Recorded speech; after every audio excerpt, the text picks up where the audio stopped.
아프리카 잠비아를 갔는데 짐이 50개를 보냈는데 딱 하나가 안 나왔어요. 제 옷짐이 안 나왔어요. 그래서 찾을 줄 알았더니 못 찾아서 지금 8일째 이 옷만 입고 있는 거예요. 제가 지금 8일째. 예.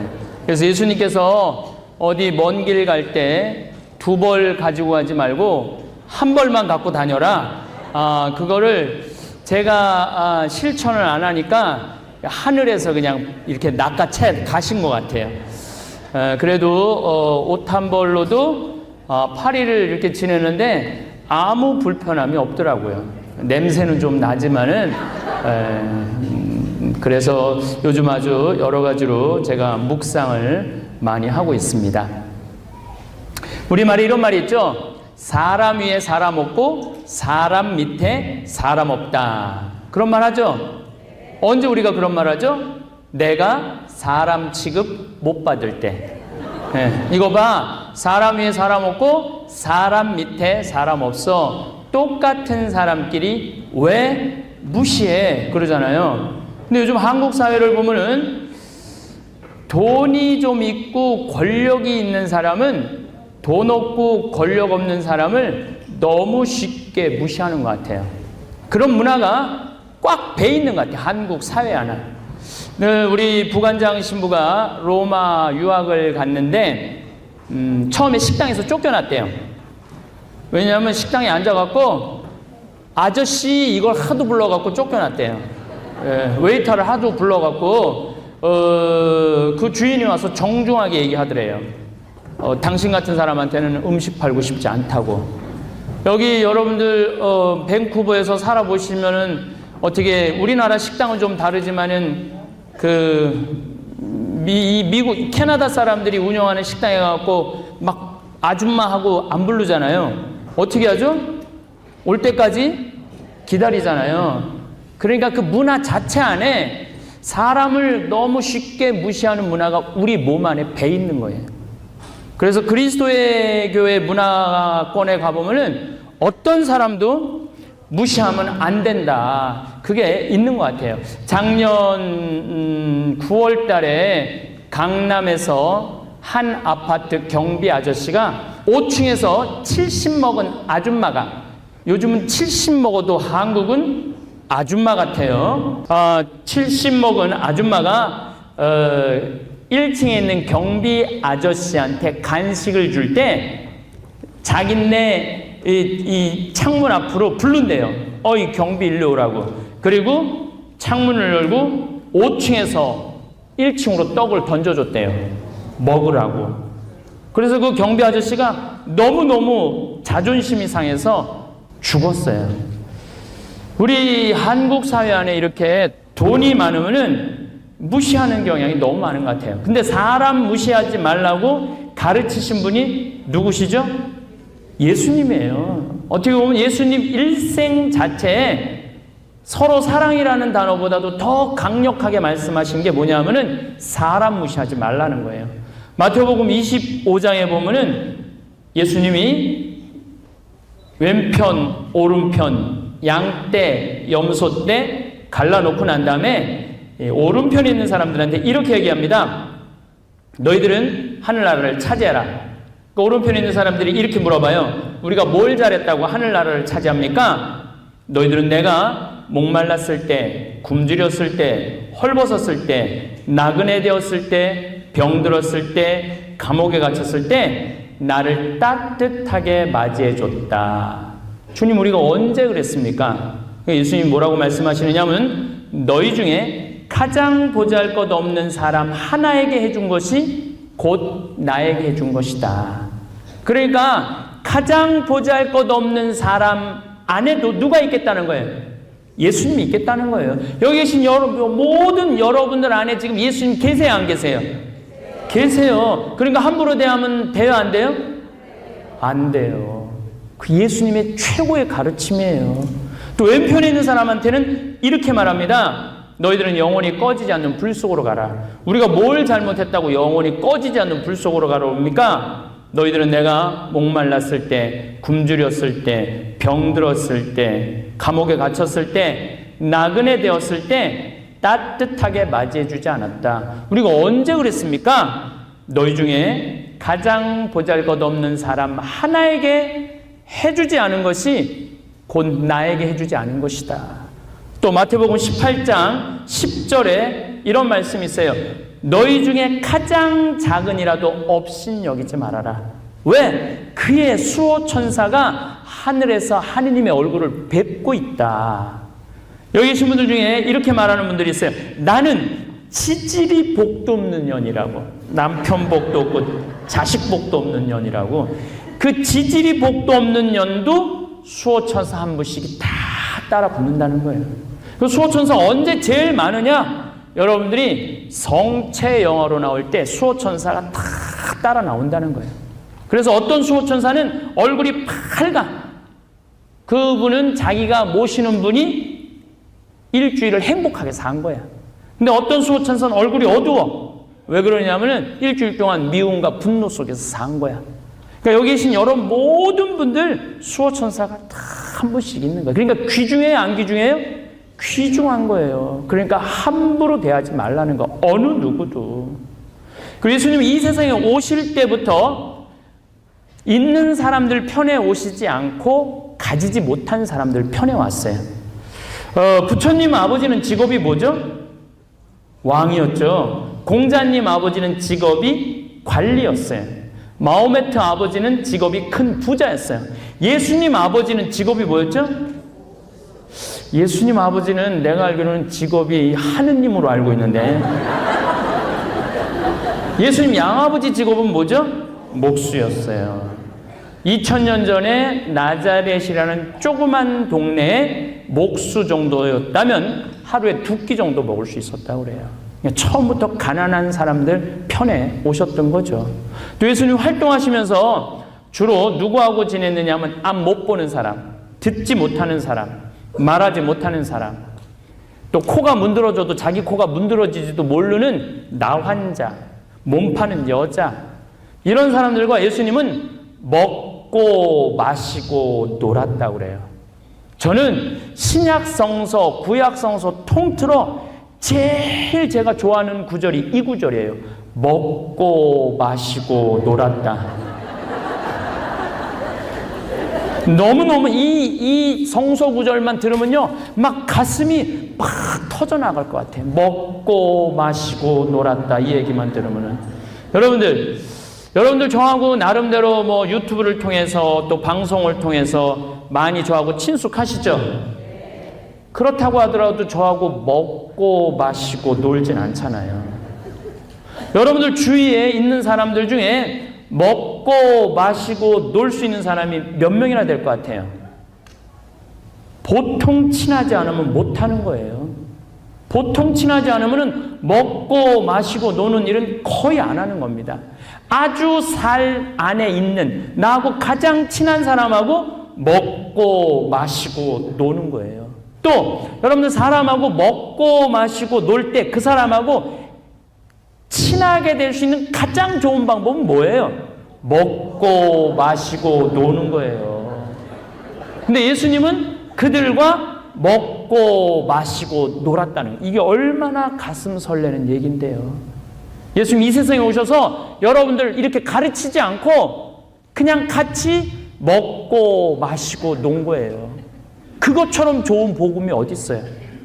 저도 87년도에 군대 가기 전에 1년 동안 시각 장애자들하고 먹고 마시고 놀은 적이 있어요. 같이 살면서. 내가 그분들하고 살면서 여러분들 살아가면서 가장 힘든 게 뭐냐 그러니까 다 바로 나와요. 내 몸으로 난 자식 얼굴을 못 보는 거. 그게 가장 힘들대요. 여러분들 애 낳았을 때 예뻐요, 안 예뻐요?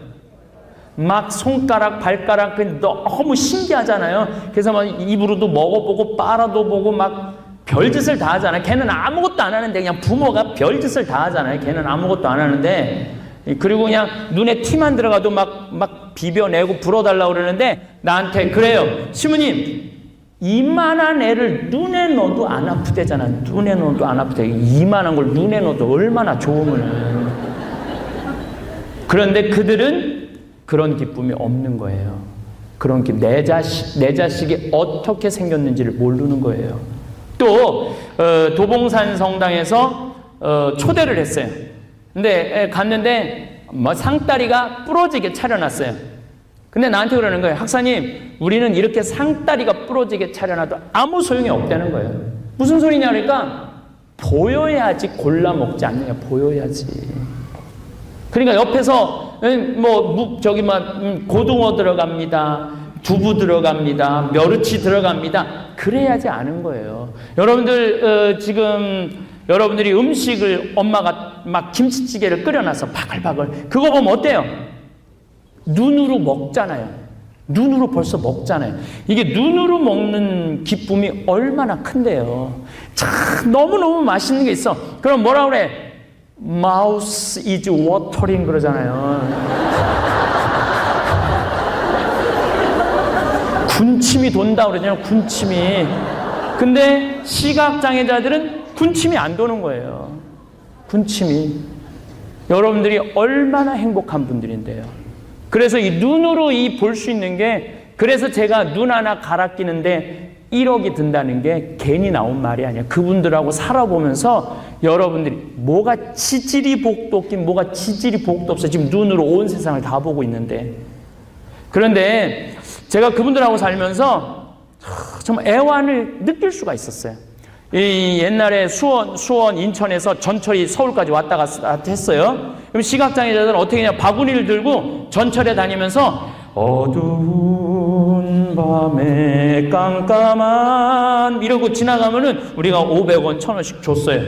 그럼 도봉역이나 창동역에서 서울, 거기 시각장애자들이 많이 모여 사는데 딱 내리면은 도둑놈들이 따라다니다 그걸 낚아채 가는 거예요. 그때가 제일 속상하다는 거야. 그때가. 그래서 누굴 데리고 나가냐면은 5학년, 6학년, 중학교 1학년 된 애들을 데리고 나가는 거예요. 근데 얘네들은 이게 죽기보다 싫은 거예요. 왜냐하면은 수원서부터 엄마 손잡고 왔다가 창동이나 도봉역에 오면은 누구를 만나느냐 하면 같은 반 친구를 만나는 거. 전철 안에서. 얼마나 걔네들이 살기가 힘들겠어요. 근데 이게 같이 먹고 마시고 놀지 않으면 모르는 거예요. 근데 예수님은 이 세상에 오셔서 그들을 단순히 불쌍하다고 동정한 게 아니야. 그들과 먹고 마시고 놀면서 마지막 날 제자들의 발을 씻어주고 난 다음에 하신 말씀이 뭐냐면, 내가 너희들을 사랑하였듯이 너희도 서로 사랑해라. 이게 마지막 계명이에요. 근데 요즘 한국 사회를 보면은요, 예수님이 그렇게 말씀하고 가신 적이 없는 것 같아. 아니, 천주교 교우가 500만, 개신교 성도가 1500만, 2천만 명의 그리스도인이 대한민국에 살고 있는데 뉴스를 보면 서로 사랑하는 모습을 찾아보기가 힘들어요. 예수님이 이렇게 말씀하시고 하고 가신 것 같아. 너희들 될 수 있는 한 서로 괴롭혀라. 그렇게 말씀하고 가신 것 같아요. 작년 4월 6일 날 윤승주 일병이 군대 간 지 4개월 만에 선임 4명이 괴롭혀서 결국은 기도가 막혀서. 근데 윤승주 일병을 어떻게 괴롭혔느냐 하면은 치약 한 통을 다 짜서 강제로 먹였다는 거예요.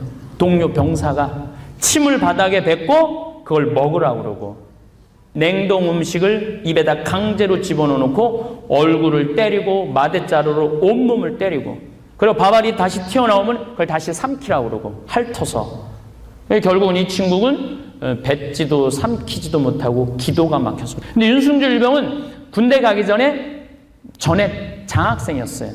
그리고 과 대표였고, 이렇게 멀쩡한 대한민국의 젊은이가 인간 이하의 취급을 받고 죽었죠. 그래서 군대를 개혁한다고 난리가 났어요. 요즘 대한민국 군대는 여러분들 선후임이 같이 한 내부만을 안 써요. 입대 동기들끼리 한 방을 써요. 괴롭히지 못하게 하려고. 그리고 매일 카톡으로 애 상태를 올려요. 매일.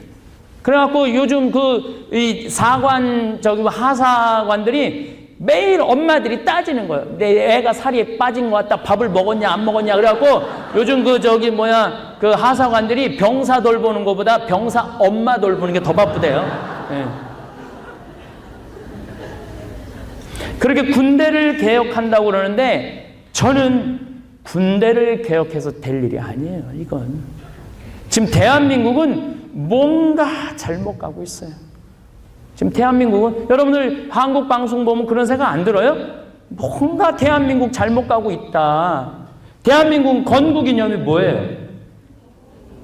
그 홍익인간은 그 5,000년 전에 단군 할아버지가 한 얘기고, 대한민국의 건국 이념은 뭐예요? 대한민국의 건국 이념은 뭐냐면 우리도 한번 잘 살아보세요. 이게 건국 이념이에요. 다시 말해서 돈 버는 게 건국 이념이에요. 온 국민 머릿속에 뭐가 들어있냐면 돈을 벌어야 된다. 돈을 벌어야지 무시당하지 않는다. 세월호가 왜 침몰했어요? 순식간에 바닷속으로 가라앉았어요. 평형수라고 배 균형을 잡아주는 물을 담아야 되는데 4분의 4를 담아야 되는데 4분의 1밖에 안 담은 거예요. 4분의 3은 짐 실은 거예요. 뭐 실은 거냐면 돈 실은 거, 돈. 생명하고 상관없어. 돈 벌면은 돈에 미친 거죠.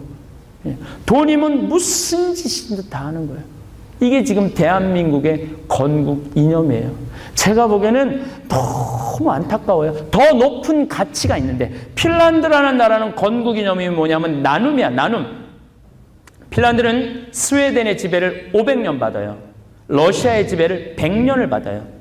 그래서 다른 나라의 지배를 600년을 받아요. 2차 세계대전 끝나고 난 다음에 독립을 했어요. 이 민족한테는 한이 된 거야. 그래서 우리 민족 이제 같이 이 나라를 어떻게 꾸려나갈 것이냐 회의를 했어요. 이 나라는 경제 발전이 아니었어요.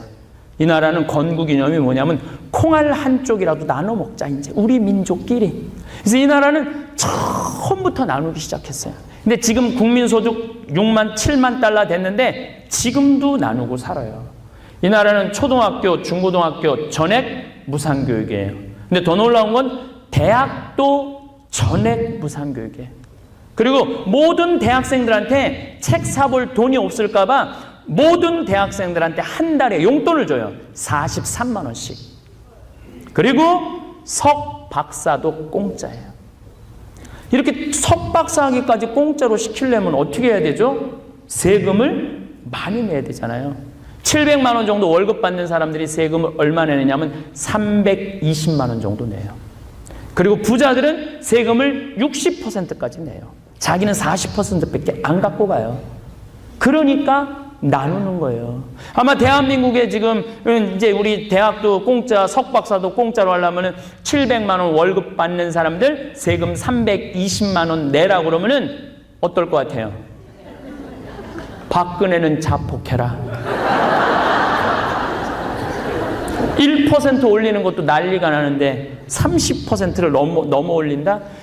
대한민국 사람들이 정이 많은 민족이라고 그러는데 저는 거기에 동의할 수가 없어요. 정이 많은 민족이 해외 입양 1위를 합니까? 정이 많은 민족이 OECD 국가 중에 가난한 최빈국 도와주는데 꼴등을 7년 연속 합니까? 대한민국이요, 굉장히 이기적인 나라예요. 우리 스스로 그런 모습을 인정해야지 변화되는 거예요. 우리 1970년대 막 경제 발전했을 때 노동자들이 동대문에서 구로공단에서 우리도 좀 나눠줘라. 그러니까 정치인들, 경제인들이 뭐라고 그랬어요? 나중에 나눠줄게. 돈 벌면. 지금은 국가가 부자여야 되니까 니네들이 희생을 해. 그랬잖아요. 자기네들은 하나도 희생하지 않고. 근데 지금 2015년에 대한민국이 돈이 많을까요? 적을까요? 어마어마하게 많아요, 여러분들. 우리나라가 외환 보유가요, 세계 6위예요. 3,700억 달러. 그 10대 기업이 지금 보유하고 있는 돈이 얼마냐면 515조예요. 5,000억 달러예요. 돈이 흘러 넘쳐요. 그런데도 정작 국민들은 힘들어 죽겠다는 거예요. 이게 무슨 얘기냐면 있는 사람들은 너무너무 있고 없는 사람들은 없는가? 안 나누는 거예요. 지금의 시급, 지금 5,400원, 500원 하는 거를 10,000원 올려달라고 그랬는데 이번에 올린 게 얼마냐면 6,030원이에요. 그러니까 없는 놈은 그냥 없이 살아도 괜찮은 거야. 그게 그렇게 중요한 게 아니야. 한국 사회에서는 없는 사람들의 인권이 중요한 게 아니에요. 무시당해도 되는 거죠. 나중에 나누긴 뭘 나중에 나눠요. 끝까지 못 나누는 거예요. 나중에 나눈다는 사람. 내가 성당 질 때도 부자들한테 가서 신축금 하라고 그러면 뭐라고 그래? 신부님 나중에 봉헌할게요. 언제 봉헌해? 언제? 나중은 없는 거예요. 지금 하지 않으면 나중에 못하는 거예요. 그러니까 지금 그리스가 왜 망했습니까? 저는 4년 전에 그리스에 가갖고 파르테논 신전에 가갖고 제가 외친 말이 있어요. 이 나라 조금 있으면 망하겠구나. 왜냐하면 나라 꼴이 엉망이에요. 딱 한눈에 보여요. 한눈에. 일하는 사람 없고 전부 길거리에 나앉아 있고 그 다음에 연금 내놓으라고 그러고 버는 돈은 없고 부자들은 세금 다 빼돌리고 망할 수밖에 없는 거죠. 왜 핀란드, 네덜란드 이런 나라들이 건강하게 살아요? 부자들이 세금을 많이 내기 때문에 건강한 거예요. 그 돈으로 어려운 사람 도와주고 나중에 나누는 건 없는 거예요. 제가 많은 강의 때 이렇게 얘기합니다. 여러분들 여행은 가슴이 떨릴 때 가야지 다리가 떨릴 때 가면 안 됩니다. 가려면 지금 가십시오. 지금 애 휴학시키고 지금 가십시오. 그러면은 이렇게 얘기합니다. 신부님 말이 좋아 그렇지 애들 대학 공부시켜야 되고 결혼을 시켜야 되고 할 일이 얼마나 많은데 그거 다 하고 나중에 가겠습니다. 그런 분은 못 가요. 지금 못 가는 분은 나중에 못 가요. 맛있는 것도 큰아들이 사줄래나 둘째 아들이 사줄래나 백날 기다리지 말고 그냥 지금 먹어라. 누구 돈으로? 내 돈으로. 지금 행복하지 않는 사람은 나중에도 행복할 수가 없어요. 지금 행복하지 않는. 여러분들 금 중에 제일 소중한 금이 뭐예요? 황금이에요? 소금이에요? 지금이에요. 지금 이 순간을 누릴 줄 모르는 사람은 백날 황금이 있고 뭐가 있어도 아무 소용이 없는 거예요. 아무 소용이 없는 거예요. 근데 대한민국은 이게 지상 최대의 과제가 뭐냐면 우리도 한번 잘 살아보세요. 돈을 벌어야 돼. 돈을 벌어야 되는데 우리가 뭐가 있어? 사우디아라비아는 석유가 너무 많이 나와갖고 아무것도 안 해도 국민소득이 7만 달러인데 캐나다는 지금 뭐 경제가 뭐 어쩌고 저쩌고 해도 석유만 팔아도 나무만 팔아도 100년을 먹고 살고 여러분들 샌드 오일이라는 게 이 캐나다에 가장 많아요. 언젠가는 그것도 이 캐나다 사람들을 먹여 살릴 거예요. 근데 우린 뭐가 있어요? 아무것도 없어. 우리는 돈을 벌으려면 뭐 땅이 넓어 지하 자원이 있어. 뭐밖에 없어? 머리밖에 없잖아요. 그러니까 엄마들이 애들한테 이렇게 얘기를 합니다. 이놈의 새끼야 커서 고생하기 싫고 행복하게 돈 벌고 살려면 공부 열심히 해. 우린 죽으나 사나 돈 벌으려면 뭐 해야 돼? 공부해야 돼. 그러니까 우리는 진리를 배우기 위해서 자기 능력을 개발하기 위해서 공부하는 게 아니에요. 돈 벌기 위해서 공부하는 거야. 얘가 그림을 너무 잘 그려. 이놈의 새끼야 그림이 밥 먹여줘. 공부를 잘해야지. 얘가 노래를 너무 잘해. 이놈의 새끼야 노래가 밥 먹여줘. 공부를 잘해야지. 공부 중에 뭘? 국영수를 잘해야지. 그래서 우리는 학교를 다니면 다닐수록 자기의 능력을 죽이는 교육을 하고 있는 거예요. 애가 잘하는 거를 시켜줘야 되는데 잘하는 건 아무 소용이 없어. 서울대학 들어가는데 노래, 공 차는 거, 그림 그리는 건 아무 소용이 없으니까 뭐를 잘해야 돼? 국영수를 잘해야 돼. 원래는 재능이 있었는데 나중에 고등학교 3학년 때 가면 바보 아니면은 1등밖에 없는 거예요. 근데 여러분들 정말로 1등이 행복할까요? 1등이 행복하진 않아요. 하버드대에서요 연구를 해봤어요. 40년 동안 정말로 하버드 대학 다니는 애, 중류대학 다니는 애, 초등학교도 못 나오는 애 40년을 쫓아가갖고 70살이 물어봤어요. 통계적으로 행복이 누가 행복했냐? 똑같대요. 초등학교 안 나온 애나 하버드 나온 애나 똑같다는 거예요. 어떤 생각을 갖고 살아가느냐가 중요한 것이지 1등이 중요한 건 아니에요. 저는 고등학교 다닐 때 전교 610명 중에 597등을 했어요. 제 뒤에 딱 13명이 있었어요. 13명. 근데 작년에 제가 고등학교 졸업한 지 30년 되는 해예요. 고등학교 졸업한 지 30년이 되면은 홈커밍 데이라는 행사를 한대요. 호텔에 고등학교 동창들이 다 모이는 거예요. 그래갖고 담임 선생님 모셔다가 절도 하고 누가 출세했는지 안부 묻고 누가 그때 찌질이가 잘 나갔는지 공부 잘하는 애가 정말로 성공했는지 이거 물어보는 행사래요. 저는 그런 게 있는지도 몰랐어요. 근데 내가 나온 고등학교는 현역 국회의원이 3명 있어요. 지금 전국의 고등학교가 3,000개가 뭐 몇천 개라는데 한 고등학교에 현역 국회의원이 3명 나와 있는 데는 없대요. 원유철이라는 사람도 우리 학교 선배래요. 나는 뭐 며칠 전에 알았어요. 네. 그리고 우리 시의 시장도 우리 학교 5년 선배래요. 근데 동창들이 그 행사를 쭉 하면서 초청 강사를 선정을 해야 되는데 우리 학교 졸업생 중에 누가 가장 훌륭하게 됐나 자기네들끼리 회의를 한 결과 그게 나래. 나.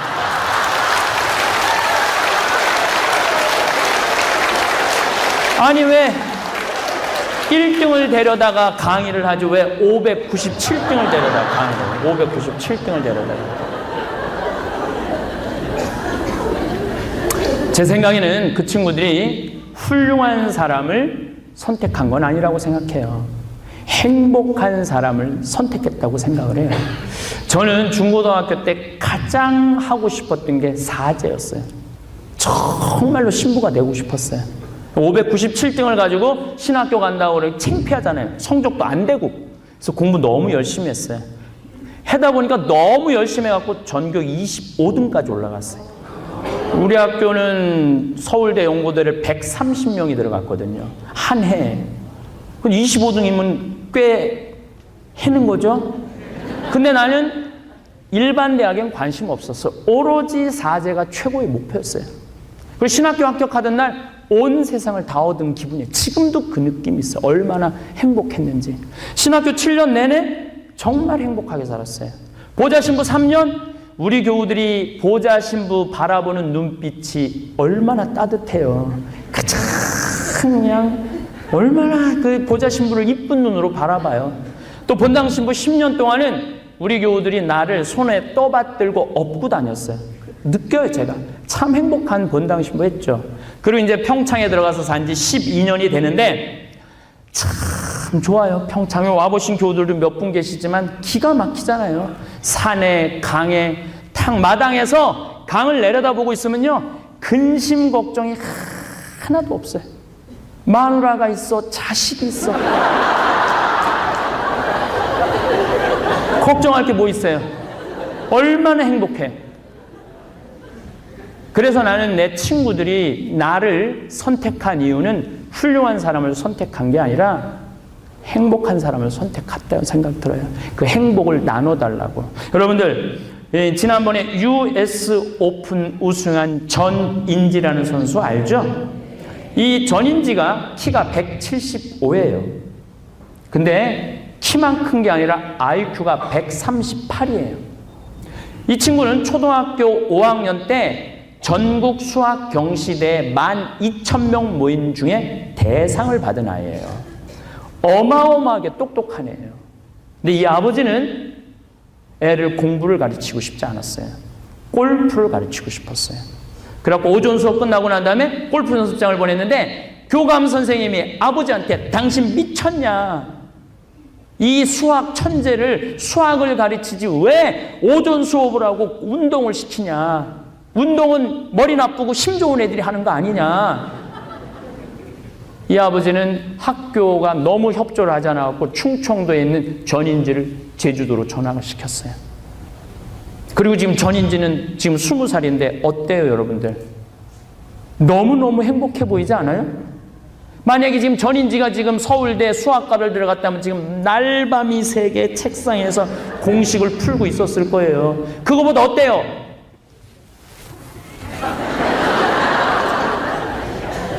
여러분들, 공부를 잘한다고 행복한 건 아니에요. 내 아이가 하고 싶은 일을 하는 게 행복한 거예요. 내가 하고 싶은 일을 하는 게 행복한 거예요. 근데 우리는, 대한민국 사람들은 아직까지 뭐가 머릿속에 박혀 있느냐 하면은 공부를 잘해야지 행복하다는 이 어처구니 밑도 끝도 없는 신앙이 있어요. 1등을 해갖고 어딜 들어가야 돼? 서울대학을 들어가야 돼. 죽으나 사나 서울대학, 그놈의 서울대학. 그러니까 이 임신을 하면은 이 하느님이 내 뱃속에 정말 귀한 생명을 줬다는 생각을 안 해요. 임신을 하는 순간 내 뱃속에 서울대학 C가 들어왔다고 생각해요. 그리고 C한테 글자 가르쳐요. 대한민국 대통령 박근혜 막 이런 거 써서 읽어줘요. 근데 요즘 젊은 엄마들은 이걸로 끝나지 않는데요. 아침에 일어나고 애한테 핸대는 소리가 Good morning, my baby. How are you today? 영어까지 해준다. 한국에서. 그래갖고 애가 10달 동안 영어, 한글 배우고 나왔어요. 근데 수호천사가 태어나자마자는 눈에 수호천사가 보인대. 아마 여러분들 어렴풋이 수호천사 본 분들 많을 거예요. 분명히. 나는 봤던 기억이 나요. 어렸을 때. 근데 수호천사가 얘기를 해줘요. 세상은 참 아름답단다. 산도 예쁘고. 여기 밴쿠버 와보니까, 아프리카 LA 갔다가 여기 지금 왔는데 밴쿠버 와보니까 우리 강원도 평창 같은 느낌이 들어가고 너무 좋았어요. 산도 예쁘고 강도 예쁘고 너무 예쁘단다. 이 1살짜리가 그래? 세상이 이렇게 이뻐? 아장아장 창가 쪽으로 기어가는데 이 마음 급한 엄마가 너 지금 그거 볼 시간이 어딨어? 그래갖고 창문에다가는 가나다라 마바 차타카타 딱 붙여놓는, 반대쪽 창문에는 ABC들 딱 붙여놓는 거야. 누워서 모빌이 돌아가는데 기역, 니은, 디귿, 리을이 돌아가는 거야. 기역, 니은, 디귿. 여러분들, 근데 발도르프 교육에서 아이한테 가장 하지 말아야 되는 게 머리맡에 모빌을 달아놓는 거 하지 말라는 거야. 발도르프 교육은 유네스코에서 가장 인간한테 좋은 교육이라고. 유엔에서도 마찬가지. 실리콘밸리에서도 구글, 애플 다 발도르프 교육을 시킵니다. 근데 이 발도르프 교육에서는 1살서부터 7살까지 유아의 놀 인권이 있다는 거예요. 애들은 태어나서 놀 인권이 있다. 그 인권을 빼앗지 말라는 거예요. 특히 애 머리맡에 모빌 달아놓지 말라는 거예요. 여러분 한번 생각을 해봐요. 하루 종일 숫자 놀이에, 글자 놀이에, 영어 놀이에 너무 지쳤어. 피곤해서 잤어. 한 7시간 잤어. 아, 좀 개운해. 아, 오늘 하루 새로 시작해볼까? 딱 떴는데 기역, 니은, 디귿, 리을이 돌아가요. 이런 애들을 추적을 다 해보니까 나중에 치약 한 통을 다 짜서 동료 병사를 머리 긁고 뛰는 거예요. 막 뛰어노는 애들, 스트레스 안 받는 애들은 커서도 심성이 밝은데 나는 그런 애들 수도 없이 많이 봐요. 수도 없이 많이 봐요. 작년 부산에서 초등학교 2학년 교실에서 이런 일이 벌어졌어요. 그 반이 전체 10개 반 중에 평균 점수 꼴등을 하는 거야. 담임선생님이 열받은 거죠. 애들한테 공약을 냅니다. 다음 중간고사에 만점 받는 애부터 밥 먼저 먹이겠다고. 그래갖고 22명 중에 4명이 만점을 받았어요. 그래서 선생님이 이렇게 얘기를 했어요. 너희들은 만점 맞았으니까 밥 먼저 먹어. 그리고 18명한테는 너희들 만점 못 받았으니까 얘네들 먹고 난 다음에 먹어. 이게 여러분들 교육이에요. 1등부터 꼴등까지 세워놓고 1등은 훌륭하고 꼴등은 안 훌륭하고. 진짜 행복한 나라는 어떤 나라냐면 1등도 행복하고 꼴등도 행복한 나라가 행복한 나라예요. 1등만 행복한 나라는 행복할 수가 없어요. 꼴등이 1등을 괴롭히거든요. 1등도 꼴등을 괴롭히고. 근데 선생님이 먼저 4명 밥 먹으라. 그러니까 시험 못 본 애들은 어떻게 했어요? 시험도 못 봤는데 밥도 나중에 먹으래. 얘네들이 심성이 이뻐질 것 같아요? 선생님이 이렇게 교육했다면 얼마나 좋았을까요? 18명한테 너희들 시험 못 봤으니까 먼저 밥 먹고 힘내서 다음 시험 잘 봐. 그리고 1등 4명한테, 공부 잘한 4명한테 너희들은 양보해. 그랬다면 너무나 훌륭한 교육이었을 거예요. 근데 사실은 이 18명은 나중에 먹으라고 해도 별로 신경 안 쓰는 애들이에요. 내가 해봐서 알아요. 성적에 신경 쓰는 애들은 공부 잘하는 애들이 신경 쓰는 거예요. 거기서 학교에서 뭐 그러거나 말거나 행복하게 있다가 집에 가갖고 집에서만은 집에서 혼자 먹을 수 있잖아요. 엄마한테 성적표 주고 행복하게 밥을 먹고 있어. 근데 엄마가 행복하게 밥 한 번 먹는 애 얼굴 한번 쳐다보고 성적표 한번 쳐다보고, 행복하게 밥 먹는 애 얼굴 한번 쳐다보고 성적표 한번 쳐다보다가 참다 하지 말아야 말을 해요. 야, 이놈 새끼야, 이 성적 받고 밥이 목구멍으로 넘어간다. 그럼 얘는 할 수 있는 건 딱 하나밖에 없어요.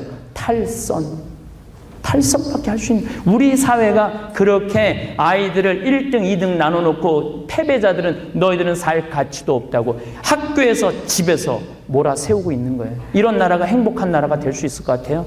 그러니까 어린이 행복 지수가 꼴등이에요, 여러분들. 대한민국의 어린이 행복 지수가 꼴등이에요. 노르웨이가 90점, 96점인데 우리나라 애들이 60점이에요. 60점. 이게 무슨 행복한 나라예요? 행복은 온데간데 없어지는 거죠. 그런데 우리는 1등을 못하면 무시를 당하니까 죽으나 사나 1등으로 가야 돼. 근데 이 사람을 무시하는 게 하루아침에 생긴 게 아니에요. 조선 500년 내내 사람을 무시해서 조선 500년 내내. 여러분들 조선시대 양반은 10%, 평민은 20%, 노비가 70%. 18세기 초기에는요, 80%까지 노비였어요. 80%.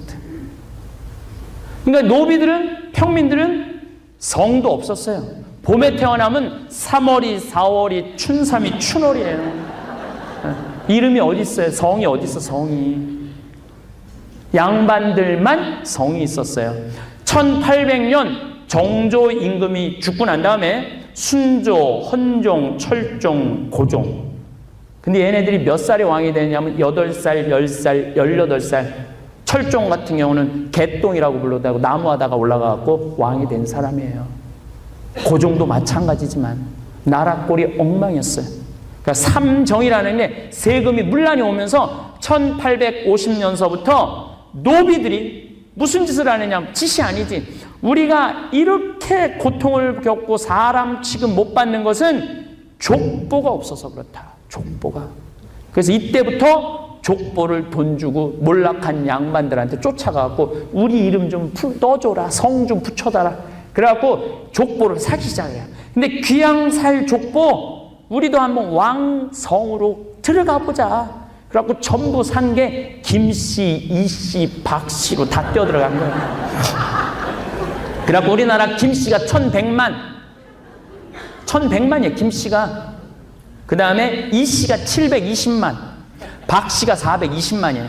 그래서 김씨, 이씨, 박씨가 2300만이에요.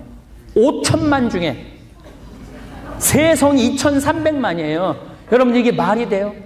미국은 가장 흔한 성이 스미스, 존, 윌리엄이야. 3%예요. 3%. 얘네들은 이름도 너무 편안하게. 아버지가 대장장이면 그냥 스미스예요. 괜찮아, 스미스. 아버지가 군인이야. 그럼 윌리엄이야. 아버지가 목수야. 카펜터야. 타이거 우주, 숲속의 호랑이 아니에요.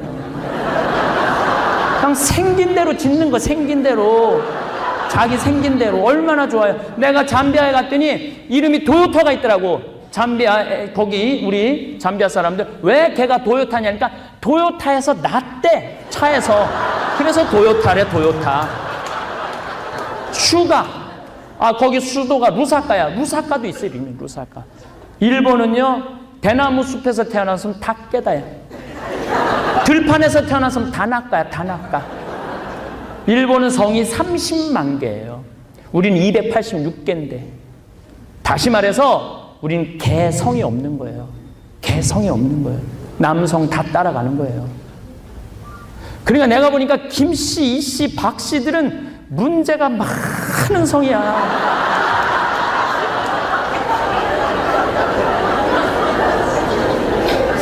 그 다음에 우리나라가 성이 많은 게 최씨, 정씨예요. 최씨, 정씨가 240만, 220만이야. 그래서 이 5성이 3천만이 다 돼요. 3천만이. 나도 황씨지만 나도 의심이 많이 가요. 왜냐하면 내가 황희정승 22대 손이에요. 20. 원래는 우리는 고려시대부터 시작된 성이라고 그러는데 원래 유명한 인물이 나오면 거기서부터 시작을 해요, 보통. 나는 황희정승 22대 손이라는데 황희정승 자식이 경상도 함양 안위에 가서 산 적이 없어요.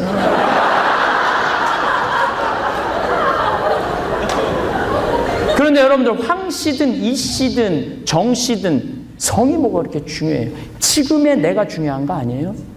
이 인간 자체가 중요한 거 아니에요? 우리는 이 인간 자체를 존중하는 문화가 없는 거예요. 누군 내 집 뼈다귀 자식이어야 된다. 몇 대 손이다. 이게 얼마나 우리를 조그맣게 만드는지 몰라요. 이게 얼마나 우리의 눈을 멀게 만드는지 몰라요. 그래서 한국 사회를 보면은요, 사람을 귀하게 여기지 않아요. 배경을 귀하게 여기고, 족보를 귀하게 여기고, 그 사람이 가진 돈을 귀하게 여기고, 그 사람이 가진 권력을 귀하게 여기는 거예요. 그러니까 조현아 같은 여자가 나오는 거예요. 자기가 가지고 있는 돈으로 사람을 무시해도 된다는 게 그냥 몸에 밴 거예요. 조현아는 원래 3년을 받았는데 6개월 있다가 나왔어요. 그러니까 모든 국민 안에 이런, 그렇지, 돈이면 다 돼, 이런 의식이 있는 거예요. 뉴질랜드의 이 제2대 갑부는 이 스튜디오스 말 안 들었다고 비행기에서 중간에서 내렸잖아요. 근데 우리는 술 취한 부사장이 사무장을 내리게 하는 이 문화가 아무것도 아닌 것 같아도 우리 마음 안에 얼마나 사람을 무시하는 게 몸에 배 있는지 한눈에 볼 수 있는 거예요. 대한민국은 사람을 존중하는 문화를 세우지 않으면 대한민국은 행복할 수가 없어요. 요즘 우리 사회를 보면 마음이 무겁습니다. 언제부터인가 돈이 모든 것을 판단하는 기준이 되었습니다. 사람의 가치도, 성공의 척도도, 행복의 정도도 모두 돈으로 매기는 세상이 되었습니다.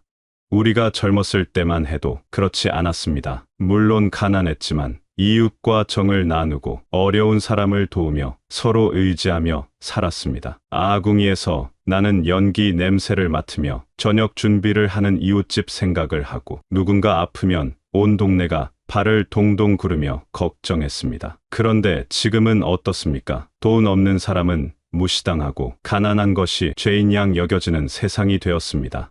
이 옆집에 누가 사는지도 모르고 같은 아파트에 살면서도 서로 얼굴도 모르는 채 살아갑니다. 이런 차가운 세상이 과연 우리가 꿈꾸던 풍요로운 사회였을까요? 오늘날 우리 사회에서는 사람을 만나면 가장 먼저 묻는 질문이 어디 사세요? 강남에 산다고 하면 대우가 달라지고 변두리에 산다고 하면 시선이 달라집니다. 아파트 평수로 사람을 판단하고 자동차 브랜드로 그 사람의 능력을 가늠합니다. 젊은 사람들은 더욱 심합니다. 연봉이 얼마인지, 어느 회사에 다니는지로 상대방을 평가합니다. 대기업에 다니면 성공한 사람이고 중소기업에 다니면 실패한 사람으로 여깁니다. 돈을 많이 벌면 능력 있는 사람이고 적게 벌면 노력이 부족한 사람으로 여깁니다. 돈이 그 사람의 인격이나 됩니다. 결혼할 때도 마찬가지입니다. 상대방의 인품이나 성격보다는 재산이나 직업을 먼저 따집니다. 사랑보다는 조건을 따지고 마음보다는 계산을 앞세웁니다. 결혼정보회사에서는 노골적으로 연봉과 재산을 기준으로 사람을 등급화합니다. 친구들과의 모임에서도 누가 어떤 차를 타고 왔는지, 누가 어떤 브랜드 옷을 입었는지가 화제가 됩니다. 예전에는 서로의 안부를 묻고 가족 이야기를 나누며 정을 나누었는데 이제는 자랑거리를 늘어놓기 바쁩니다. 더욱 안타까운 것은 사회적 약자들을 바라보는 시선입니다. 길거리에서 구걸하는 사람을 보면 게으르다, 노력하지 않는다며 손가락질합니다. 그 사람이 어떤 사연이 있는지, 어떤 아픔을 겪었는지는 관심도 없습니다. 그저 돈이 없다는 이유만으로 사람 취급을 받지 못합니다.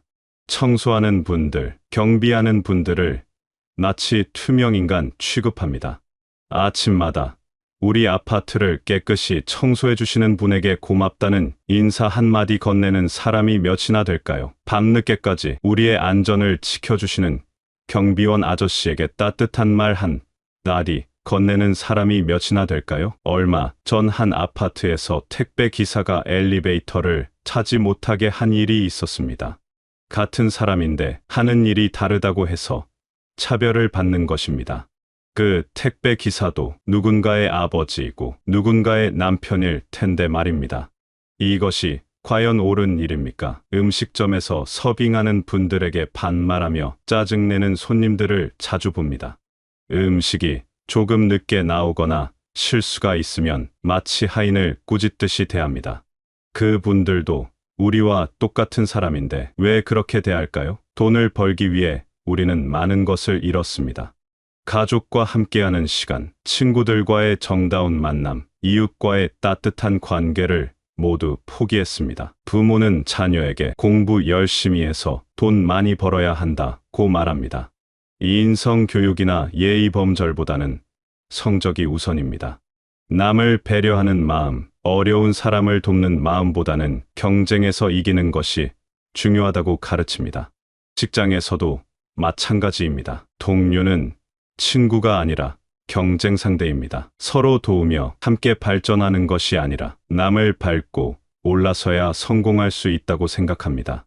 정직하고 성실하게 일하는 것보다는 요령을 부리고 줄을 잘 서는 것이 중요하다고 여깁니다.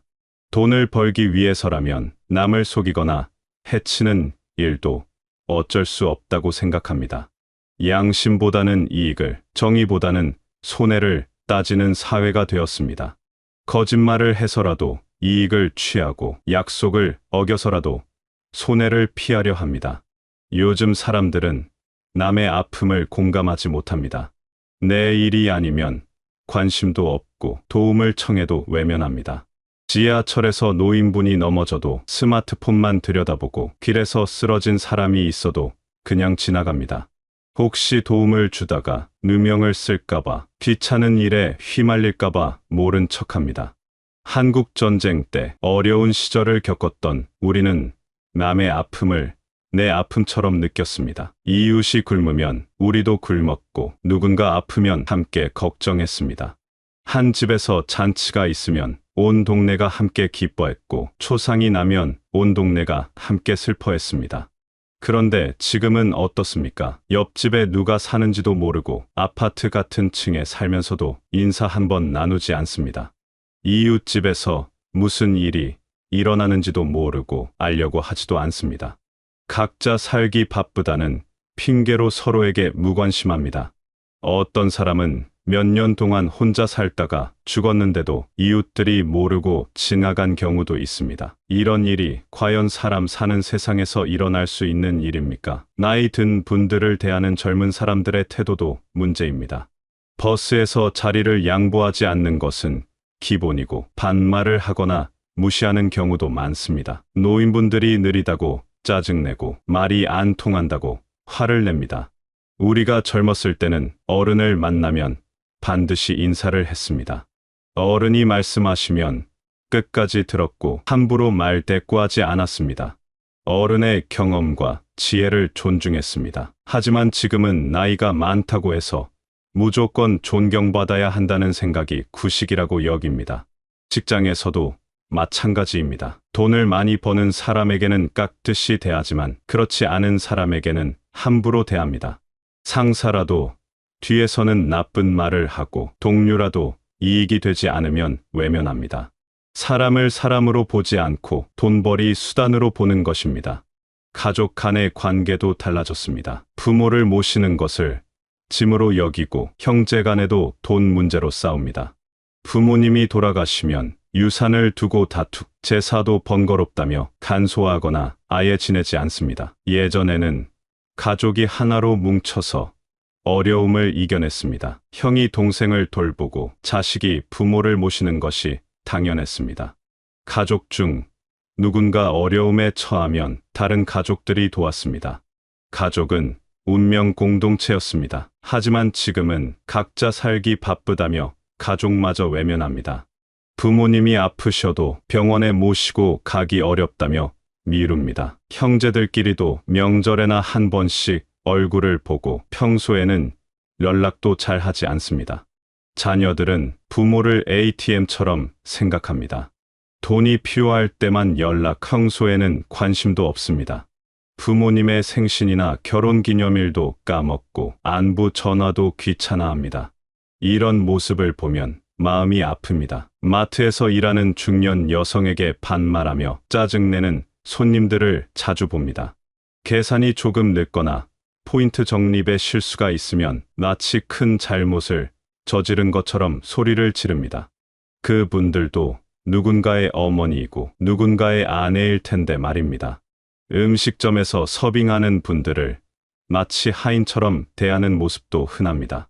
손가락으로 가리키며 물을 달라고 하고 반찬을 더 달라고 큰 소리로 부릅니다. 음식이 조금 늦게 나오면 빨리 안 라며 화를 냅니다. 아파트 경비실에서 택배를 받으면서도 고맙다는 인사 한마디 없이 당연하다는 듯이 받아갑니다. 경비원 아저씨가 우리를 위해 밤늦게까지 일하신다는 생각은 하지 않습니다. 그저 돈을 받고 하는 일이니까 당연하다고 생각합니다. 병원에서도 간병인을 대하는 태도가 문제입니다. 24시간 환자를 돌보는 간병인에게 이것저것 시키면서도 고맙다는 말 한마디 없습니다. 간병인도 가족이 있고 자신의 삶이 있는데 그런 것은 생각하지 않습니다. 학교에서도 돈 있는 학생과 없는 학생을 구분 짓습니다. 비싼 학교 가져오지 못하면 소외시키고 학원을 많이 다니지 못하면 뒤처진다고 여깁니다. 선생님들조차 학부모의 사회적 지위에 따라 학생을 다르게 대하는 경우가 있습니다. 학부모들도 마찬가지입니다. 담임 선생님에게 비싼 선물을 주면서 내 아이만 특별히 봐달라고 부탁합니다. 다른 아이들은 상관없, 내 아이만 잘 되면 된다고 생각합니다. 학원에서는 더욱 노골적입니다. 비싼 반에 다니는 학생들에게는 더 신경을 쓰고 그렇지 않은 학생들은 소홀히 대합니다. 돈을 많이 낸 학부모에게는 자주 연락하여 상담하지만 그렇지 않은 학부모에게는 관심이 없습니다. 이런 환경에서 자란 아이들이 어떻게 될까요? 돈이 모든 것을 해결해준다는 잘못된 생각을 갖게 됩니다. 노력보다는 돈이 중요하다고 배웁니다. 병원에서도 돈에 따라 치료받는 수준이 달라집니다. 비싼 병실을 쓰는 환자에게는 친절하지만 일반 병실 환자에게는 차갑게 대합니다. 의료진들의 태도부터 다릅니다. 특실을 쓰는 환자에게는 자세히 설명하고 친절하게 대하지만 일반 병실 환자에게는 대충 설명하고 빨리 끝내려고 합니다. 같은 병을 치료하는데도 받는 서비스가 다릅니다. 약국에서도 비싼 약을 사는 손님에게는 친절하지만 값싼 약을 사는 손님에게는 시큰둥합니다. 건강보험 환자보다는 실비보험 환자를 더 좋아합니다. 이런 현실을 보면 의료진들도 사람을 치료하는 것이 아니라 돈을 버는 것이 목적인 것 같습니다. 환자의 생명과 건강보다는 수익이 우선인 것입니다. 직장에서도 계급에 따른 차별이 심합니다. 임원들은 별도의 식당에서 식사하고 일반 직원들과 섞이지 않습니다. 같은 회사에서 일하는데도 계급에 따라 대우가 다릅니다. 회사 행사에서도 임원들은 특별한 자리에 앉고 일반 직원들은 뒤쪽에 앉습니다. 임원들이 말할 때는 모두 조용히 듣지만 일반 직원이 말할 때는 관심이 없습니다. 승진에서도 능력보다는 줄서기가 중요합니다. 윗사람에게 잘 보이고 비위를 맞추는 사람이 승진합니다. 정직하고 성실하게 일하는 사람보다는 요령을 부리는 사람이 인정받습니다. 사회 전반적으로도 돈의 힘이 커졌습니다. 정치인들도 돈 많은 사람들의 말을 더 잘 듣습니다. 시민들의 목소리보다는 기업들의 목소리가 더 크게 들립니다. 법정에서도 돈 많은 사람은 좋은 변호사를 선임해서 유리한 판결을 받지만 돈 없는 사람은 불리한 판결을 받습니다. 돈이 있으면 죄도 가벼워지고 돈이 없으면 죄도 무거워집니다. 언론에서도 돈 많은 사람들의 이야기는 크게 다루지만 서민들의 이야기는 관심이 없습니다. 재벌들의 사소한 일도 뉴스가 되지만 서민들의 큰 고통은 무시됩니다. 우리나라는 빠른 경제 성장을 이루었습니다. 먹고 살기 힘들던 시절을 벗어나 풍요로운 사회가 되었습니다. 하지만 그 과정에서 돈이 곧 성공이라는 생각이 자리 잡았습니다.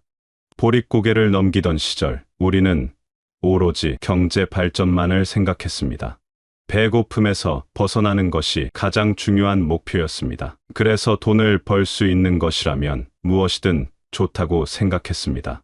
잘 살아보자는 구호 아래 모든 것을 경제 논리로 판단했습니다.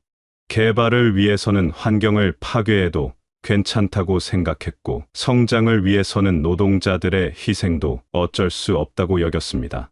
물질적 풍요를 추구하다 보니 정신적 가치들을 잃어버렸습니다. 효도, 예의, 배려, 나눔 같은 전통적 가치들이 구식이라며 무시당했습니다. 돈이 되지 않는 것은 모두 쓸모없다고 생각했습니다. 치열한 경쟁 사회에서 살아남기 위해서는 남을 배려할 여유가 없다고 생각합니다. 나부터 챙겨야 살아남는다는 생각에 이기적이 되었습니다. 입시 경쟁부터 시작해서 취업 경쟁, 승진 경쟁까지 평생 경쟁만 하며 살아갑니다. 경쟁에서 이기는 것이 곧 성공이라고 배웠습니다. 남을 도우면 내가 뒤처진다고 생각합니다. 승자 독식의 사회에서는 1등만 기억하고 나머지는 모두 패배자로 여깁니다. 2등도 의미가 없고 1등이 아니면 모두 실패자입니다. 이런 사회에서는 약자를 돕는 것이 손해라고 생각하게 됩니다. 아이들도 어려서부터 경쟁에 내몰립니다. 친구는 함께 놀고 배우는 대상이 아니라 이겨야 할 상대입니다. 협력보다는 경쟁이 강조되고 함께 발전하는 것보다는 혼자 앞서가는 것이 중요하다고 배웁니다. 서구 문화가 들어오면서 개인주의가 확산되었습니다. 개인의 권리는 중요하지만 공동체 의식은 약해졌습니다. 내 일만 신경 쓰고 남의 일은 관심 없다는 태도가 일반화되었습니다. 예전에는 마을 공동체가 있었습니다. 온 마을이 하나의 가족처럼 지냈습니다.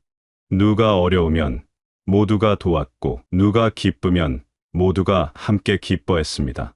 개인의 문제가 곧 공동체의 문제였습니다. 하지만 지금은 개인의 권리만 강조합니다.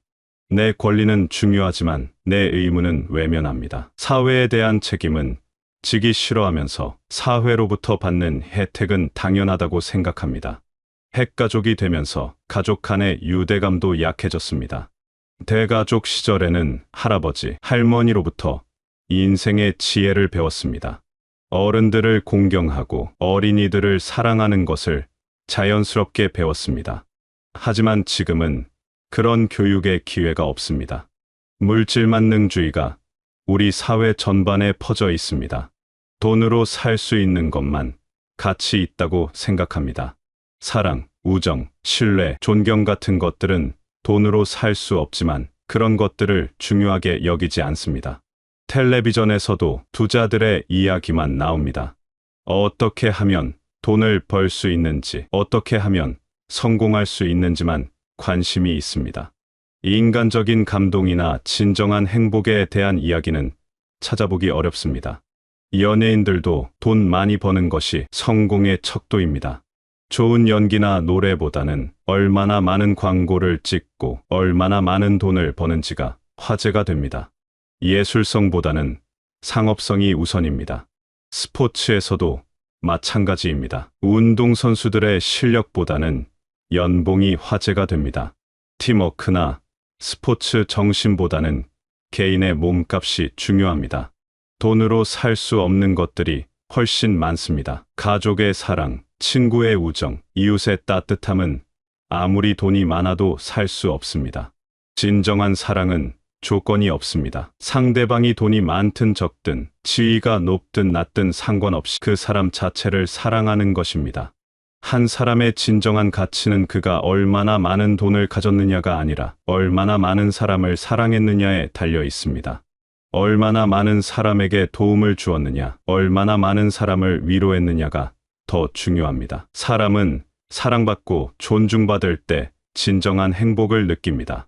돈이 많아도 사랑받지 못하면 외롭고 불행합니다. 반대로 돈이 적어도 사랑받고 존중받으면 행복할 수 있습니다. 존중은 상대방의 인격을 인정하는 것입니다. 그 사람의 직업이나 재산에 관계없이 한 사람의 인간으로서 대우하는 것입니다. 모든 사람은 존중받을 권리가 있습니다. 우리는 혼자서는 살 수 없습니다. 농부가 기른 쌀을 먹고 공장에서 만든 옷을 입고 다른 사람들의 도움으로 살아갑니다. 청소하는 분, 경비하는 분, 배달하는 분들이 모두 우리 삶에 꼭 필요한 사람들입니다. 이런 분들을 무시하고 차별하는 것은 나 자신을 무시하는 것과 같습니다. 모든 일에는 귀천이 없고 모든 사람은 똑같이 소중합니다. 돈을 많이 가진 사람이 행복한 것은 아닙니다. 오히려 더 많은 돈을 벌기 위해 더 큰 스트레스를 받고 더 많은 걱정을 안고 살아갑니다. 진정한 행복은 나눔에서 옵니다. 어려운 사람을 도울 때, 슬픈 사람을 위로할 때, 외로운 사람과 함께할 때 우리는 진정한 기쁨을 느낍니다. 먼저 모든 사람을 귀하게 여겨야 합니다. 그 사람이 어떤 일을 하든 얼마나 많은 돈을 벌든 상관없이 한 사람의 인격체로 존중해야 합니다. 마트에서 일하는 분에게도 고맙다고 인사하고 택배 기사에게도 친절하게 대하고 청소하는 분에게도 반갑게 인사합시다. 작은 관심과 배려가 세상을 따뜻하게 만듭니다. 가장 가까운 가족부터 사랑하고 존중합시다. 부모님께 안부를 묻고 자녀들과 대화하고 형제자매와 연락하며 지냅시다. 가족 모임을 소중히 여기고 명절에는 함께 모여 정을 나눕시다. 가족이 화목해야 사회도 화목해집니다. 우리 주변에는 도움이 필요한 사람들이 많습니다. 혼자 사는 노인분, 장애가 있는 분, 어려운 형편의 가정들이 있습니다. 이런 분들에게 관심을 가지고 도움을 줍시다. 크고 거창한 것이 아니어도 됩니다. 안부를 묻고 말벗이 되어주고 작은 도움을 주는 것만으로도 큰 힘이 됩니다. 우리가 지금 누리는 모든 것들이 당연한 것은 아닙니다.